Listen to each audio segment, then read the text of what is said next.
Padamu ku rasakan kasih-Mu, ku rasakan kasih-Mu Tuhan. Kita berikan kemuliaan yang terbaik bagi nama Tuhan Yesus Kristus. Sama-sama kita bersatu hati, kita berdoa. Terima kasih Bapa Allah yang mengasihi kami. Kami bersyukur Tuhan, kami boleh sama-sama kembali Tuhan beribadah di tempat ini Tuhan. Semua karena anugerah Tuhan, karena kebaikan Tuhan dalam hidup kami. Kami ingin sama-sama belajar firman Tuhan. Urapilah setiap kami, lebih lagi sampaikan Tuhan isi hati-Mu. Kami percaya siang hari ini kami diubahkan, kami dikuatkan. Kami berdoa agar hati seorang hamba, hati seorang murid Tuhan ada dalam hidup kami, sehingga kami boleh sungguh-sungguh mencari kebenaran itu Tuhan, dan kami praktekkan dalam hidup kami. Hidup kami menjadi dampak, hidup kami menjadi berkat bagi banyak orang. Urapilah hamba-Mu, urapi setiap kami di tempat ini. Kami percaya Tuhan ada kuasa, ada mujizat, ada damai sejahtera Allah yang akan melimpah-limpah dalam hidup kami. Terima kasih Bapa, terima kasih Tuhan Yesus. Kami siap sama-sama Tuhan untuk sambut firman Tuhan dalam nama Tuhan Yesus Kristus. Mari setiap kita yang siap diberkati lebih lagi dengan firman Tuhan, sama-sama dengan iman kita katakan amin. Kita berikan kemuliaan bagi nama Tuhan Yesus Kristus. Silahkan duduk kembali saudara semua. Puji nama Tuhan saudara. Selamat siang, shalom. Kurang semangat sekali lagi, shalom. Gimana kabarnya saudara? Luar biasa, sehat-sehat semua.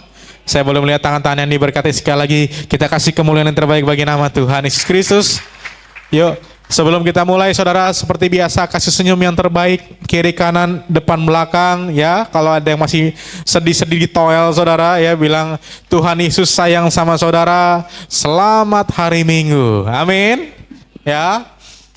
Bersyukur saudara saya boleh kembali melayani saudara di sesi yang kedua TBRS Jambu 2 Plaza saudara, dan kita akan sama-sama melanjutkan pada siang hari ini satu seri yang sedang saya bawakan, yaitu kita bicara banyak tentang yang namanya discipleship atau yang namanya pemuridan.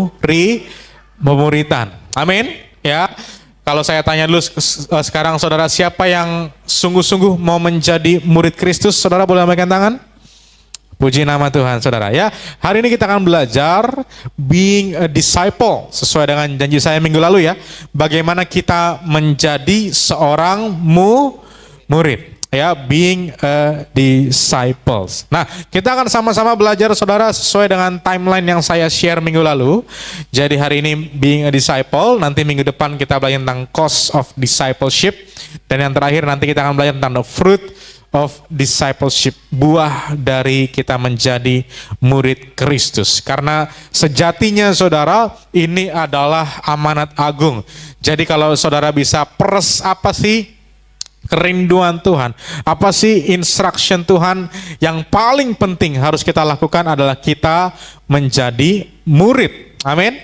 Kita menjadi murid Kristus. Ya, dalam seri ini saya selalu encourage sama saudara, jangan jauh-jauh mikirnya, bayangkanlah ketika saudara menjadi murid, betul ya?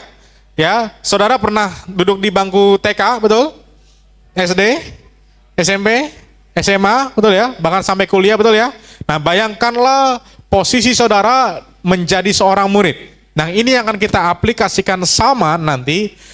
Bagaimana kita ubah pelajarannya, bukan hanya saudara belajar mungkin matematika, tetapi kita mempelajari nilai-nilai kebenaran dan itu kita praktekkan sehingga saudara menjadi murid Kristus yang berkenan di hadapan Tuhan. Amin. Ya, yuk sama-sama saudara buka Alkitab kita dari dalam Kisah Para Rasul pasal yang kedua ayat yang ke-41 sampai 43. Yuk, yang bawa Alkitab, yuk.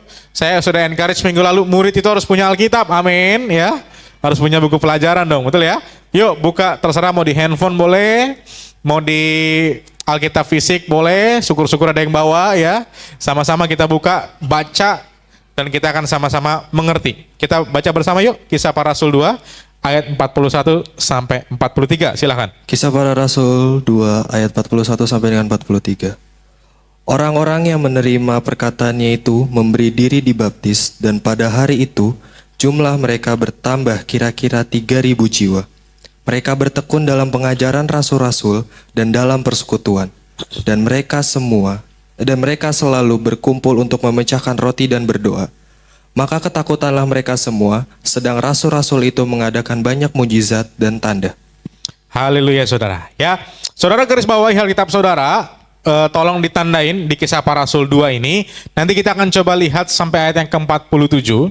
Karena ini adalah ciri-ciri yang sangat spesifik dan perlu kita copy saudara. Ya, untuk menjadi seorang murid Kristus. Karena ini adalah satu cara hidup yang baru. Jadi benar-benar gak ada pengalaman semuanya saudara. Termasuk murid-murid Tuhan pada saat itu. Ketika Tuhan Yesus naik ke sorga, ternyata inilah yang perlu kita praktekkan. Untuk menjadi murid Kristus, saya bold dengan merah. Saudara bisa tandain di Alkitab. Caranya adalah mereka, apa saudara?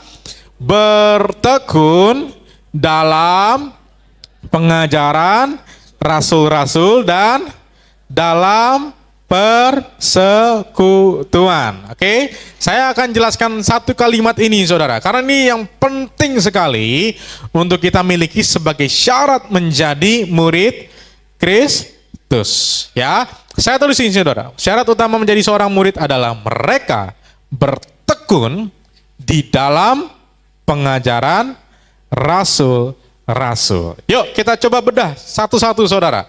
Kita mulai dari kata mereka. Kenapa Alkitab tulis kata mereka? Oke? Pelajaran bahasa Indonesia paling gampang. Mereka itu adalah kata ganti untuk orang yang tunggal atau jamak, saudara. Ya? Masih ada yang belum mengerti tunggal sama jamak bedanya apa? Tunggal atau jamak, saudara? Jamak, betul ya? Ini pelajaran bahasa Indonesia nih. Artinya kalau jamak berarti at least lebih dari satu orang. Oke?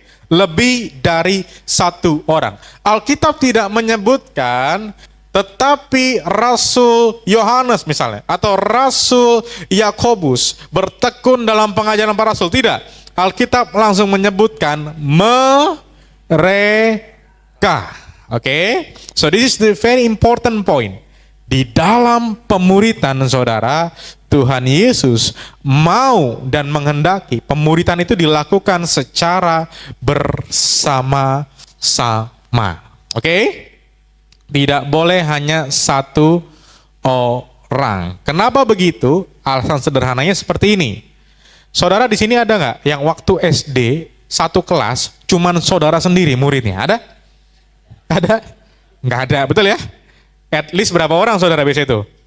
30, 40. Mungkin Pak, saya sekolahnya beda Pak. Oh ya, sekarang mungkin lebih ada agak sedikit gitu ya. Kemarin saya habis daftarin anak, kurang lebih satu kelas berapa Bu? Oh sekitar 10 sampai 15 orang. Oh dikit ya. Dulu kayaknya waktu kita sekolah itu bisa 100 orang saudara. Ya, betul ya? Nah, tapi prinsipnya satu. Pemuritan tidak bisa dilakukan sendiri. At least berdua. Oke? Karena kata kuncinya menggunakan kata mereka. Oke? Mereka. Nah, Bapak Ibu, kalau berdua ya berarti siapa nih partner dalam pemuritan kita yang paling pas? Ya, saudara mungkin bertanya-tanya, Pak, saya harus cari siapa? Cara paling gampang begini, coba saudara tengok kiri kananmu. Ya, siapa saudara di kirimu, saudara? Siapa di kananmu? Istrimu? Suami? Betul?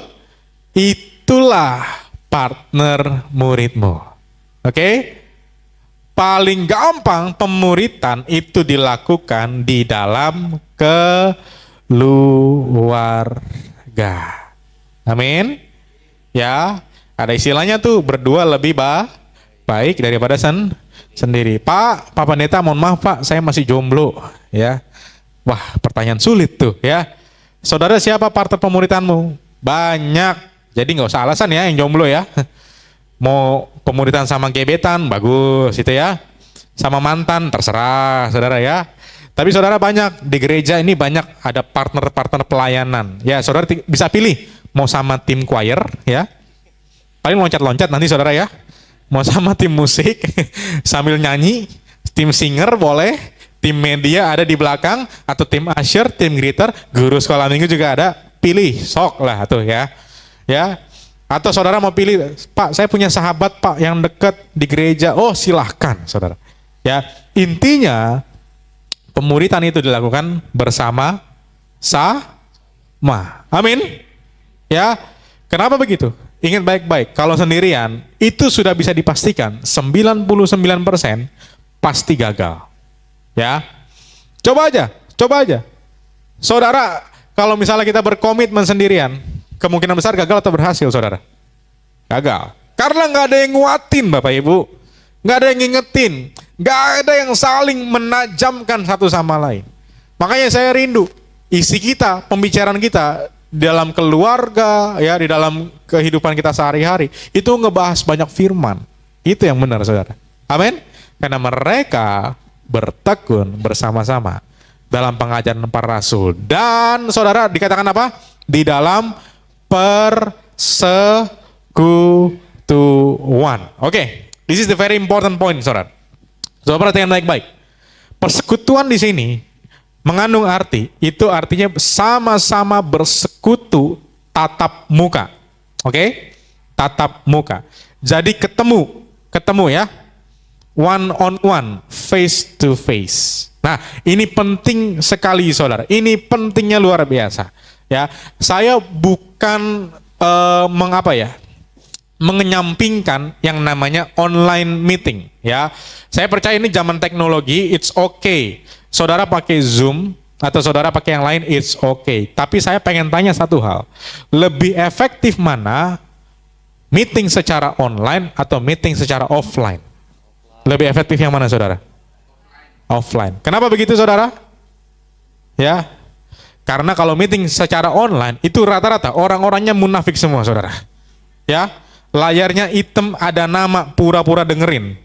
Tapi padahal dia ngambil kopi di belakang. Ya, betul ya? Jadi kita nggak tahu beneran belajar atau enggak sih? Beneran dimuridkan atau enggak sih? Makanya saya selalu encourage jemaat Tuhan, kalau kita masih diberikan kesehatan, ada kaki, ada tangan, datang ke gereja. Wah, kurang yakin amin ini. Amin. Amin. Ya, datang ke gereja. Betul ya? Ya, saudara bisa pilih jam berapa? Jam 8, jam 10.30, jam 1, jam berapa terserah saudara. Ya, amin. Oh, kurang yakin amin. Amin. Itu prinsip dasar pemuridan. Datanglah secara fisik ke gereja. Karena saya tahu saudara, kalau saudara gereja online pasti nggak pernah serius. Ya, saya pengen tanya, saudara ke gereja dandan nggak? Dressing up nggak? Dandan? Betul ya? Pasti siap-siap ya, touch up dulu, pakai maskara, betul ya? Pakai macam-macam, betul? Betul ya? Saya pengen tanya yang kedua, kalau gereja online, dandan atau tidak? Yang bilang dandan kita baptis ulang yuk, sini. Dandan nggak? Tidak ya? Kadang-kadang masih pakai piyama, betul? Saya lihat dari tadi saya perhatikan di sini kayaknya nggak ada yang pakai piyama nih, wow. Semuanya dandan, betul ya? Betul ya? Artinya apa? Kita mempersiapkan hati kita, mempersiapkan hidup kita untuk kita mau ketemu Tuhan. Betul? Coba bayangin gereja online ya. Sekali lagi saudara, ya, ketika engkau masih punya kekuatan datang ke gereja, please do datang. Tapi kalau memang saudara, ya tidak bisa datang, it's okay. Sekali lagi ya, prinsipnya seperti itu. Tapi kalau kita gereja online, konsekuensinya apa? Sudah bisa dipastikan, engkau gereja pakai piyama, betul ya? Di tangan kirimu pisang goreng, di tangan kananmu kopi, betul? Ya, bahkan ketika WLA bilang, mari jemaat Tuhan memuji Tuhan, engkau bilang, nah angkat dulu jemuran, gitu, betul? Betul, ya, betul. Karena Tuhan tahu pada dasarnya prinsip pemuridan itu harus ketemu. Amin, saudara. Ya, saya pengen ini menjadi budaya dan warisan saudara sampai anak-anak saudara. Pokoknya saudara harus bilang, jangan pernah males nak ke gereja. Amin. Ya. Ini penting saudara, ingetin sama anak-anak saudara. Ya, walaupun nanti ada gereja online, semuanya online, ingat baik-baik. Fisik kita itu perlu ditajamkan satu sama lain. Ya, saudara perlu menjadi murid yang ditajamkan satu sama lain. Ke gereja sama-sama belajar, sama-sama bawa buku, bawa Alkitab, belajar. Amin. Itu yang pertama ya, mereka. Nah, yang kedua, katanya itu adalah bertekun. Oke? Catat baik-baik saudara. Kata bertekun ini dari kata proskartereo. Artinya to be devoted, continue all the time. Ini kata kuncinya. Continue apa saudara? All the time. Wait on constantly. Apa artinya? Murid itu punya komitmen yang konstan, tidak berdasarkan keadaan, dan dilakukan secara terus-menerus. Amin. Ya, saya rindu saudara ke gereja belajar bukan hanya kalau ada sesuatu. Amin. Bukan hanya kalau kepepet nih Pak, bisnis saya di ujung tanduk, saya baru ke gereja. Itu bukan murid. Ya, Pak, saya butuh mujizat Pak, saya sakit kanker Pak, itu bukan murid. Yang namanya murid, regardless any condition saudara, dia akan tetap ke gereja, rindu belajar tentang firman Tuhan. Amin. Ya, dan ini dilakukan all the time, continue. Amin. Makanya saya rindu saudara, bukan hanya di gereja, tapi hari demi hari engkau punya kerinduan yang sama untuk sama-sama belajar tentang firman Tuhan. Karena kata proskartereo itu artinya benar-benar to continue, dilanjutkan secara konstan. Saudara mendevoted, devoted itu artinya saudara punya komitmen untuk menempatkan waktumu, energimu, pikiranmu belajar firman Tuhan. Amin. Itu namanya bertekun. Bertekun seperti itu. Dan yang terakhir saudara dikatakan bertekun di dalam apa saudara? Pengajaran rasul. Saya harus highlight kata pengajaran di sini. Arti katanya adalah didakai. Itu dari kata teaching. Bahkan lebih dalamnya lagi menggunakan kata doktrin. Oke? Kata doktrin ini adalah satu kata yang sudah mulai hilang dalam khotbah-khotbah kekristenan. Kenapa? Karena kita jarang sekali mau terima yang namanya doktrin. Kita lebih suka dengar sesuatu yang enak, isinya berkat, mujizat, sesuatu yang isinya mengenakan kuping kita, dan saudara baru mau dengar firman. Tapi kalau kita bicara doktrin, banyak yang mundur. Tapi saya doa jemaat Jambu 2 di sini kan semuanya murid Kristus ya. Amin. Ya, kita harus mau belajar tentang yang namanya doktrinal. Ya, murid Kristus harus memiliki pemahaman dan doktrinal dari firman Tuhan, bukan hanya sekedar dengar atau ikut-ikutan apa kata orang. Ya, mereka bertekun dalam pengajaran. Sekali lagi, bukan dalam motivasi. Karena banyak sekali saudara perkataan-perkataan motivasi yang mungkin kita anggap itu sebagai doktrinal. Tidak seperti itu. Ya, kita harus bertekun di dalam sebuah pengajaran. Kita sedang hidup di zaman yang kita mulai memposisikan orang yang rohaninya hebat, kita anggap adalah orang yang kalau ngomong itu adem rasanya Pak. Contoh seperti ini saudara. Saudara pernah ketemu nggak orang yang seolah-olah tuh bijaksana sekali, ya. Seolah-olah tuh orang yang wise-nya luar biasa. Ketika saudara ada masalah, orang ini pasti ngomong begini, jangan takut ya, Tuhan pasti menolongmu. Pernah dengar seperti itu saudara? Mungkin di gereja saudara ketemu sama pelayan Tuhan, pernah dengar seperti itu? Benar ya? Ya. Menurut saudara gimana? Saudara mesti tambahkan seperti ini. Orang yang sungguh-sungguh menjadi murid Kristus, dia ketika ngomong Tuhan mau menolongmu, itu harus dikasih kutipan ayatnya di mana. Amin. Karena kalau kita cuma merangkai kata-kata, gampang. Apalagi saya seorang pendeta, saya merangkai kata-kata setengah jam yang bagus, yang manis-manis, gampang. Tapi saya nggak boleh ngomong itu. Omongan saya itu harus ada basisnya Pak. Ayatnya di mana? Ceritanya apa? Alkitabnya bagian mana? Itu yang betul. Amin. Dan itu akan membuat kita bertekun dalam sebuah pengajaran. Di mana sekarang banyak anak-anak muda lebih sering bertekun di dalam gosip-gosip yang ada di Instagram. Bertekun di dalam film-film Korea. Betul nggak? Betul ya? Kita jarang sekali bertekun di dalam sebuah pengajaran. Betul atau betul? Betul ya? Betul ya? Minggu lalu saya tanya, Bapak Ibu, kalau ngajak temanmu nongkrong di Starbucks misalnya ya, atau di kopi, pernah nggak sih tiba-tiba ketika ngajak nongkrong, bro, kita nongkrong yuk. Di mana? Di Starbucks. Oke, nanti mau ngapain di Starbucks? Kita mau bahas Matius pasal yang pertama. Pernah nggak seperti itu? Kalau ada yang pernah, saudara, saya pengen foto bareng deh, beneran deh. Pernah nggak seperti itu? Ya, sis, nanti kita arisan yuk. Oh, arisan yuk di rumah siapa? Di rumah ini. Nanti kita mau bahas apa? Boleh deh, Wahyu pasal 3 gitu.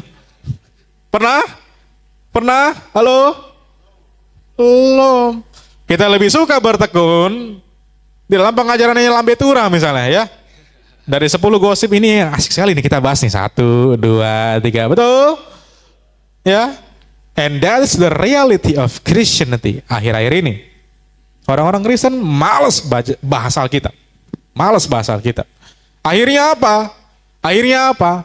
Banyak pelayan-pelayan Tuhan yang diucapkan itu hanya kata-kata motivasi. Hanya kata-kata motivasi. Nah, saya rindu saudara ketika cerita sama orang, saudara punya doktrinalnya. Contoh gampang begini. Ada orang, Pak, kenapa? Hidupnya dia hancur, dia rusak, dia tiba-tiba miskin melarat. Saudara kalau mau kasih advice seperti ini, oh Pak, saya punya satu contoh cerita di Alkitab, yaitu cerita tentang Ayub. Ayub itu ceritanya gini Pak. Pada akhirnya dia diubahkan Tuhan dan hidupnya tidak jadi berantakan. Itu yang benar. Amin. Jadi saudara ngomong sama orang, ada basisnya, ada doktrinnya. Amin. Ya. Dan kuncinya kalau saudara mau bisa begitu adalah jangan pernah males baca Alkitab. Coba bilang kiri kanan, masih males nggak baca Alkitab?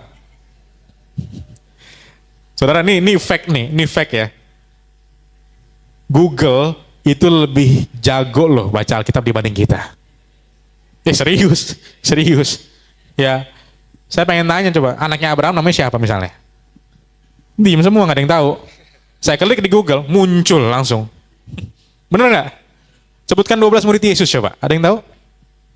Siap. Hah? Saya klik di Google, langsung muncul, nggak nyampe sedetik. Betul? Dan saudara masih nggak tergerak itu hatinya, saudara. Untuk sama-sama kita ngerti Alkitab. Google lebih pintar baca Alkitab dibanding kita. Itu faktanya. Dan sekarang kita, saudara, ke gereja, suruh baca Alkitab malas, suruh bahas ini malas. Akhirnya apa? Kita akan kalah sama Google. Dan ini menjadi ironis sekali, saudara, bahwa kekristenan jangan sampai kalah sama dunia. Tuhan itu menaruh harapan terakhirnya pada manusia. Sekali lagi, saudara, saya ulangi. Tuhan itu menaruh harapan terakhirnya pada manusia. So the choice is yours. Saudara mau dikalahkan oleh dunia atau kita yang menjadi dampak bagi dunia. Amin. Bertekunlah dalam pengajaran. Bilang kiri kanan saudara, jangan males ya baca Alkitab. Kalah lu sama Google. Nah, saya akan tutup dengan ini saudara. Apa hasilnya, ciri-ciri seorang murid dalam Kisah Para Rasul 2 yang tadi kita baca saudara? Yang pertama, boleh next, bahwa seorang murid itu adalah, ciri-cirinya adalah mengasihi sesama manusia, to loving and caring one another. Kita baca ayatnya yuk, ayat yang ke-44 sampai 45, silakan. Kisah Para Rasul 2 ayat 44 sampai dengan 45. Dan semua orang yang telah menjadi percaya tetap bersatu, dan segala kepunyaan mereka adalah kepunyaan bersama. Dan selalu ada dari mereka yang menjual harta miliknya, lalu membagi-bagikannya kepada semua orang sesuai dengan keperluannya masing-masing. Nah, haleluya saudara. Saya akan coba lebih dalam lagi saudara. Ternyata dari dampak kita bertekun dalam pengajaran kebenaran firman Tuhan, itu membuat kita, saudara, menjadi kita mengasihi sesama manusia. Amin. Ya, karena dampaknya pemuritan itu dilakukan bersama-sama, dan kita menjadi orang yang bisa caring and loving each one. Oke? One another. Nah, saudara, untuk saya menjelaskan ayat ini adalah ayat yang cukup kontroversial di dalam Alkitab. Betul ya? Saya pengen tanya sama saudara, ada tidak yang pernah melakukan ayat ini? Ya, dia menjual harta miliknya dan membagi-bagikannya kepada semua orang sesuai dengan keperluan masing-masing. Ada? Tuh, katanya pelaku firman. Ada?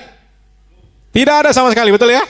Ya, karena kita akan diperhadapkan dengan satu kenyataan seperti ini. Pak, saya capek-capek Pak KPR rumah 20 tahun, gitu ya. Saya capek-capek Pak nyicil mobil 5 tahun. Masa iya Pak, saya jual, terus saya harus bagikan sama teman-teman saya gitu Pak. Betul? Betul ya? Nah, saudara, saya harus jelasin ini secara hati-hati, karena kalau enggak kita akan salah ngerti. Ya, so please understand saudara, seperti ini konsepnya. Saya coba cari cross referensi khotbahnya ini saudara, dan saya bersyukur saya dengar ke salah satu pendeta di US, dia sebutkan penjelasannya menarik sekali dan bagus banget saudara. Jadi begini saudara, sebelum kita melakukan hal ini, kita harus ngerti why-nya dulu, ya, kenapanya dulu. Kok bisa pada zaman itu ada orang yang menjual harta miliknya dan kemudian mereka komitmen membagi-bagikan kepada semua orang sesuai dengan keperluan masing-masing. Saudara mesti mengerti why-nya dulu. Dan saudara tahu alasannya kenapa orang ini bisa melakukan ini? Karena mereka itu tertanam di dalam persekutuan pemuritan yang Tuhan Yesus ajarkan. Ya, perhatikan kata tertanam di sini saudara. Ketika saudara sungguh-sungguh punya komitmen menjadi murid Kristus, saudara tidak hanya menganggap orang sekitar kita itu hanya partner murid, tetapi sungguh-sungguh saudara memiliki kedekatan yang spesial. Saudara benar-benar punya satu heart for others, oke? Saudara benar-benar punya satu compassion with others. Saudara benar-benar punya satu kerinduan mengenal satu sama lain.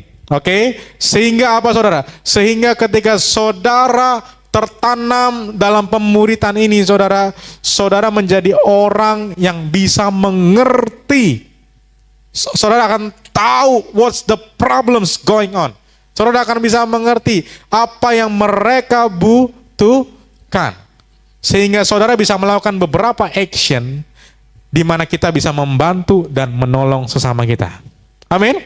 Jadi kata kuncinya adalah saudara belajarlah dekat dengan sesama orang Kristen. Amin. Kata kuncinya di situ.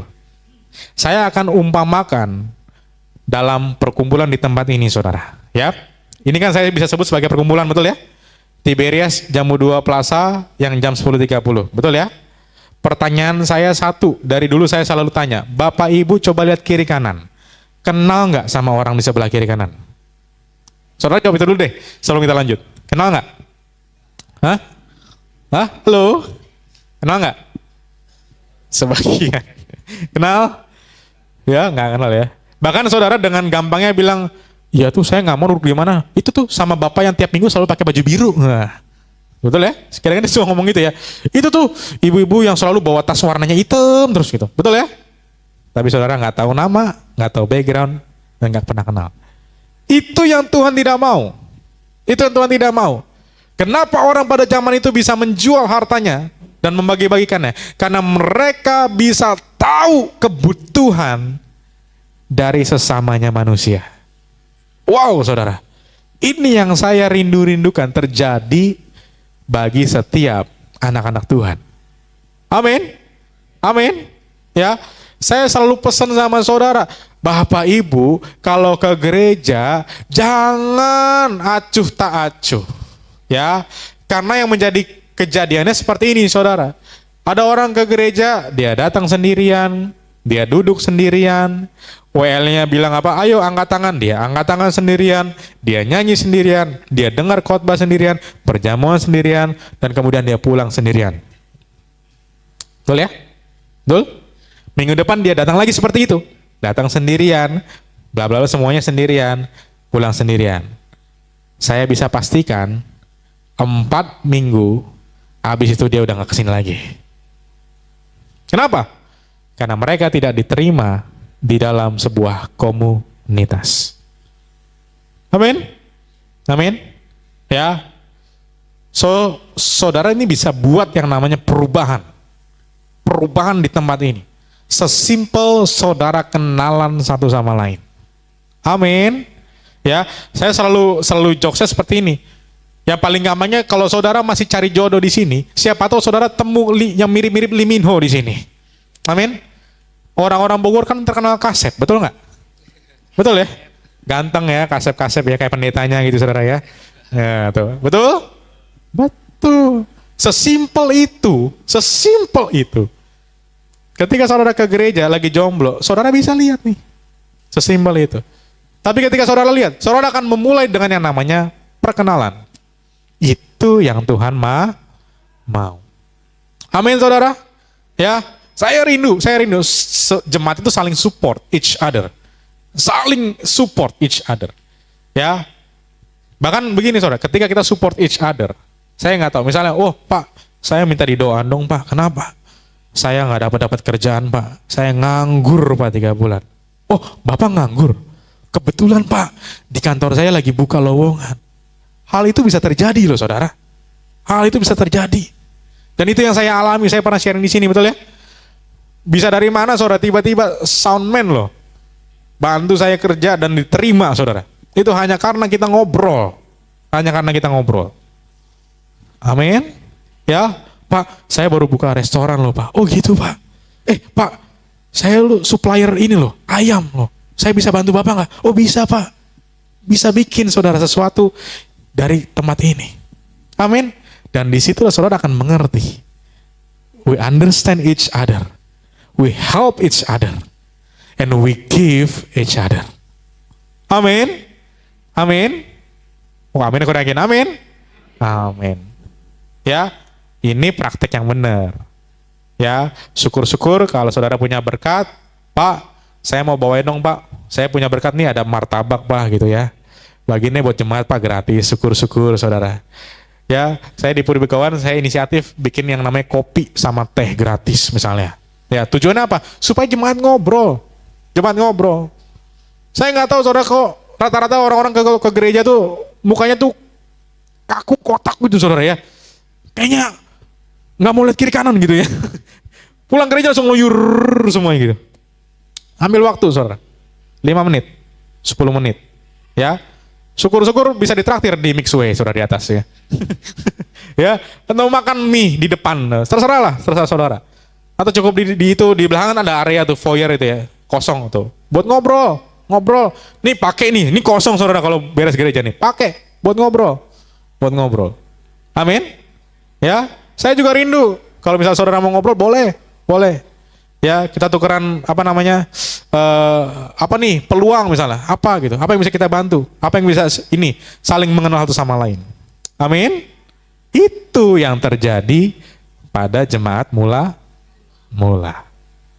Yang tidak terjadi pada jemaat akhir-akhir ini.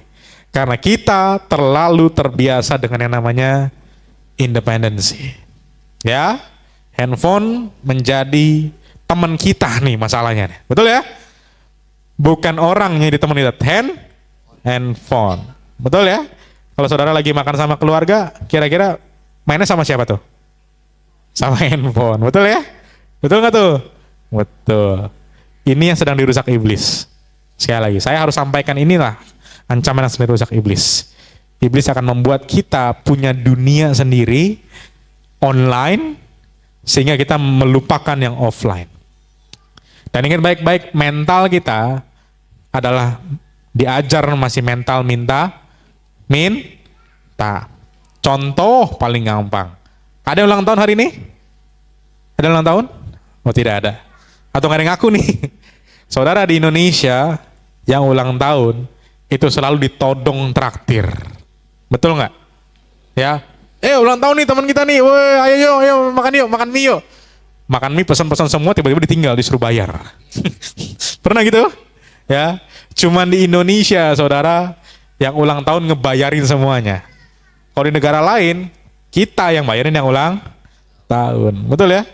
Mental kita masih banyak minta. Contoh gampang yang kedua, ya. Saudara pernah pergi jalan-jalan? Biasanya saudara jalan-jalan kemana biasanya? Ke Dufan, kemana jalan-jalan misalnya ya?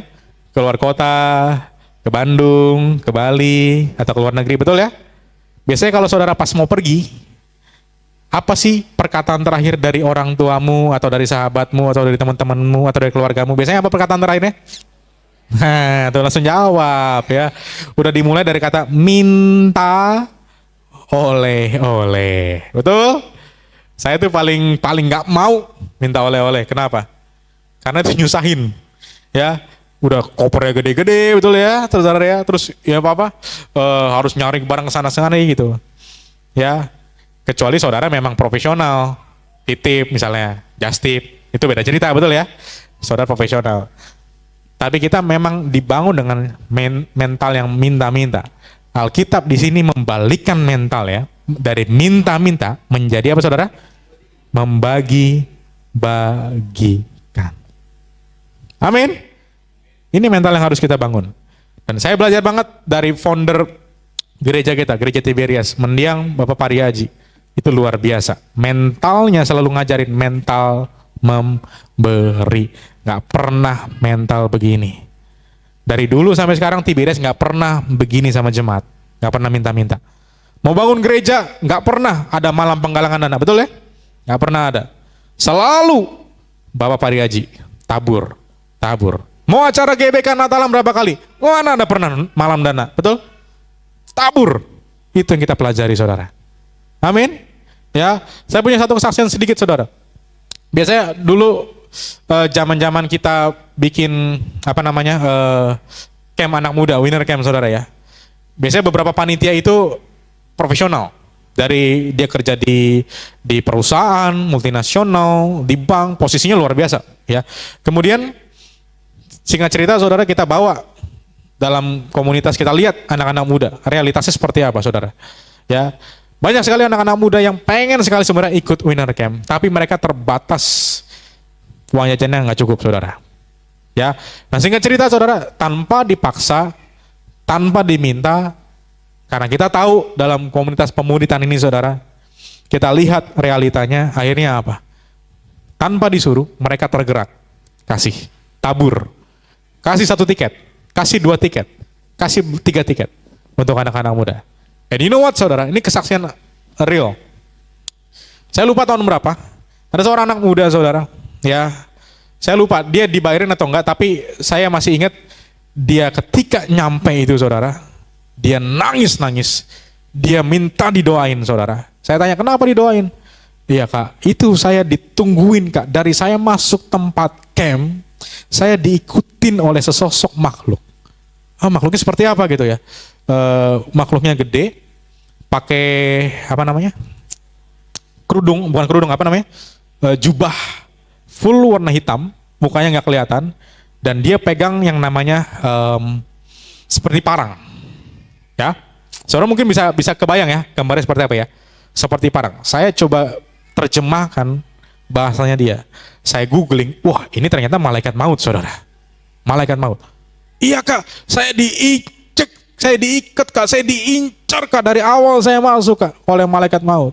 Dia nangis, kak gimana kak. Oke, tenang, kita doa. Dalam nama Tuhan Yesus, saya ambil minyak urapan, saudara.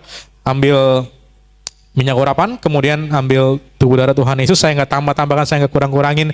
Dia bilang, kak jangan pakai ini kak, kenapa? Itu kayak api, panas banget. Oke, nggak apa-apa, kamu doa. Kemudian kita kasih perjamuan kudus, saudara. Kita kasih tubuh darah Tuhan Yesus. Kemudian dia bilang, Kak, ini bukan sirup anggur, Kak. Apa ini? Ini darah, Kak. Hah? Ini sirup anggur kok? Enggak, Kak, itu darah, Kak. Saudara, itu akhirnya beberapa kali kita coba pelepasan, saudara. Ternyata kita tanya, kenapa sih kamu begini? Ternyata dia diikat sama bapaknya, saudara. Dengan satu kuasa dukun. Dari berkali-kali dia diikat, dibuat perjanjian. Ya, dibuat perjanjian, dikasih susuk, dikasih kali macam. Supaya dia jadi korbannya, jadi tumbalnya dari kerjaan bapaknya, saudara. Waduh, dalam hati, ngeri banget ya, ngeri banget ya. Saudara bisa bayangin ya, kalau kita nggak melakukan yang tadi, saudara, mungkin masih banyak anak-anak muda yang mungkin kita nggak akan tahu kelanjutan ceritanya seperti apa, karena mereka tidak bisa ikut ke winter camp, karena mereka tidak bisa ikut camp. Kenapa, saudara? Kak, nggak punya uang, Kak, gimana, Kak, gini. Tapi kita coba, kita doa sama Tuhan, tergerak nih, buat tabur satu orang, buat tabur 2 orang. Dan hasilnya apa, saudara? Dia diubahkan. Dan malam itu, saudara, dia bisa lepas dari ikatan maut, saudara. Amin. Itu kesaksian, saudara, benar. Wah, itu saya juga sampai merinding, saudara, ketika ngejelasin sama saudara. Tapi itulah dampaknya. Dampaknya. Kalau kita kenal satu sama lain. Kalau kita ngerti satu sama lain. Karena kita nggak ada yang tahu nih, saudara nih. Mungkin ada saudara yang lagi terikat kuasa kegelapan. Kalau kita nggak tanya, kita nggak akan tahu. Kita nggak akan tahu. Kalau saudara nggak cerita, kita nggak akan tahu. Kita nggak akan tahu. That's why penting, saudara, kita saling cerita, saling kumpul, saling ngerti. What can I help you? Amin. Dan ini bukan hanya bicara materi ya. Saudara bisa bantu. Oke, saya doain ya dalam nama Tuhan Yesus. Itu juga keren. Itu juga keren. Saya dengar podcast, saudara, beberapa waktu yang lalu. Ya, saudara bisa cari di YouTube. Saudara tahu yang ngelepas itu siapa? Guru sekolah minggu.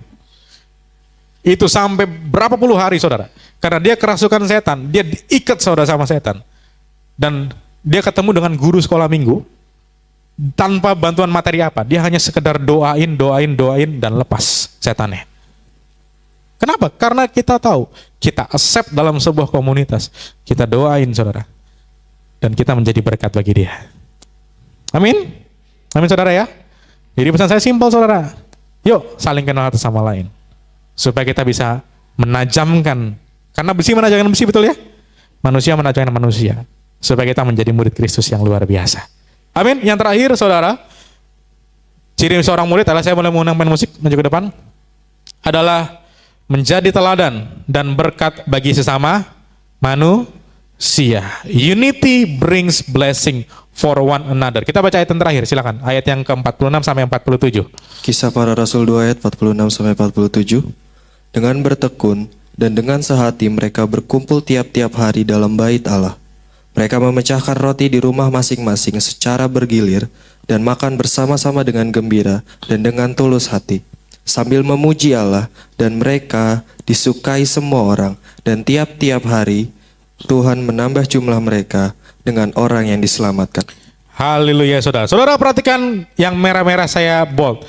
Dan sama-sama bagi saudara, mereka apa?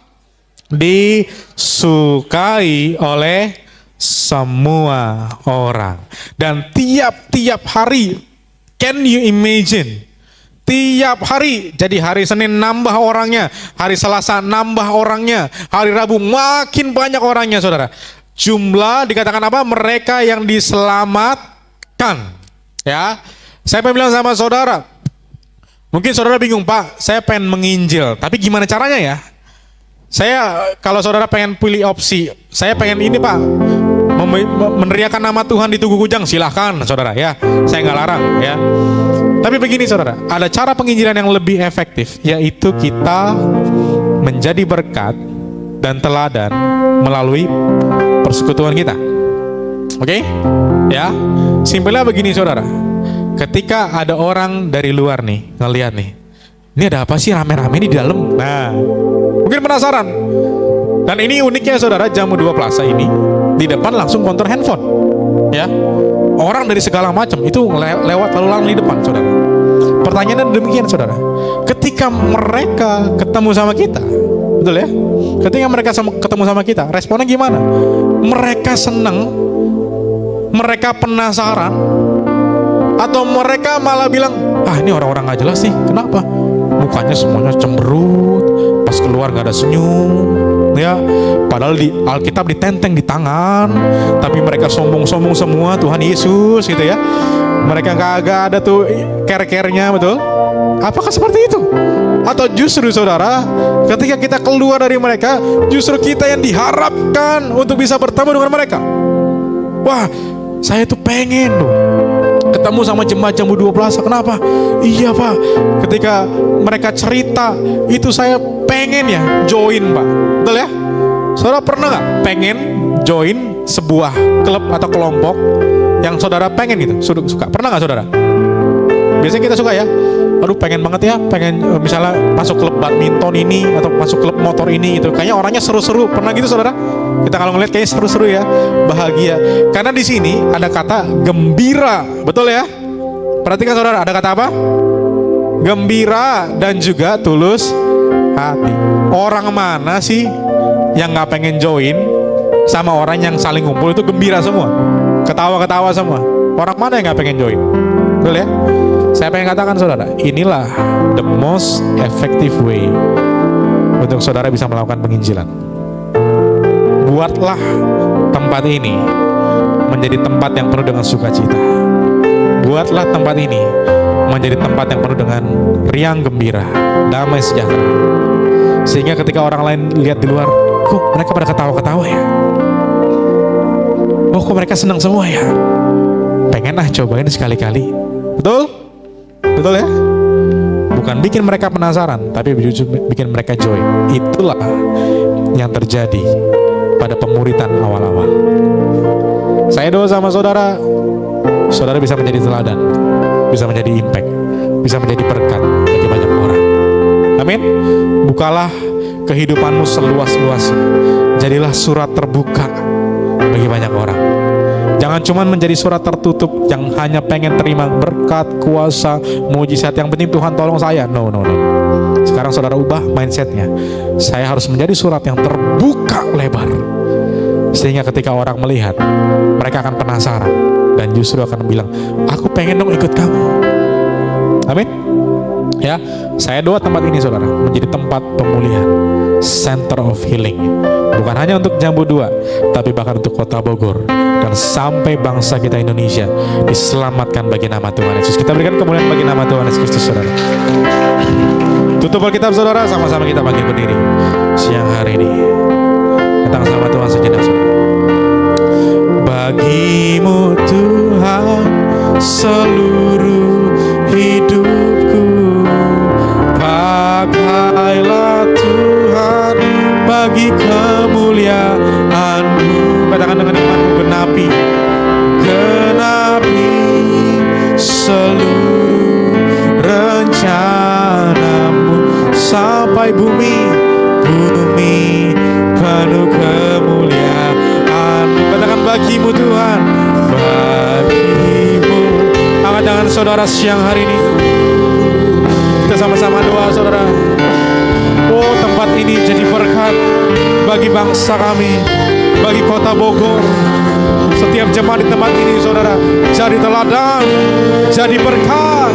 Oh, rencana-Mu sampai bumi penuh kemuliaan-Mu. Kita berikan kemuliaan saudara bagi nama Tuhan. Ini komitmen kami Tuhan, anak-anak Tuhan.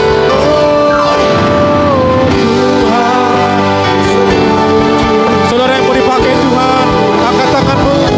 Saudara yang mau dipakai Tuhan, angkat tanganmu siang hari ini. Oh,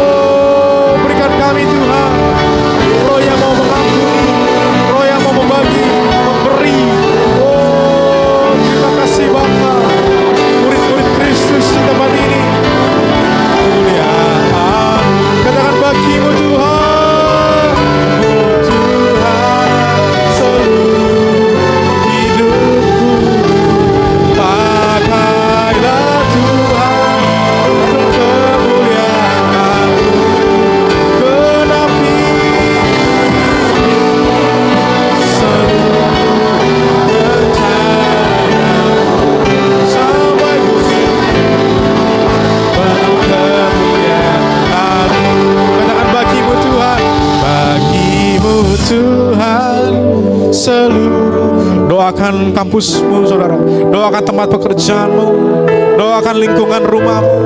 Ayo doa saudara, murid-murid Kristus harus disukai, murid-murid Kristus harus jadi dampak, jadi teladan, jadi berkat bagi banyak orang. Ayo doa saudara, doain keluargamu saudara, dimanapun berada saudara, supaya sungguh-sungguh nama Tuhan dipermuliakan. Katakan bagimu Tuhan, bagimu Tuhan seluruh hidup. Pakai Tuhan keluarga kami, oh anak-anak kami Tuhan, oh dimanapun kami ditempatkan, jadi murid Kristus, oh untuk menggenapi setiap rencana Tuhan. Sampai bumi penuh kemuliaan-Mu. Sekali lagi saudara, kita katakan iman saudara, bagimu Tuhan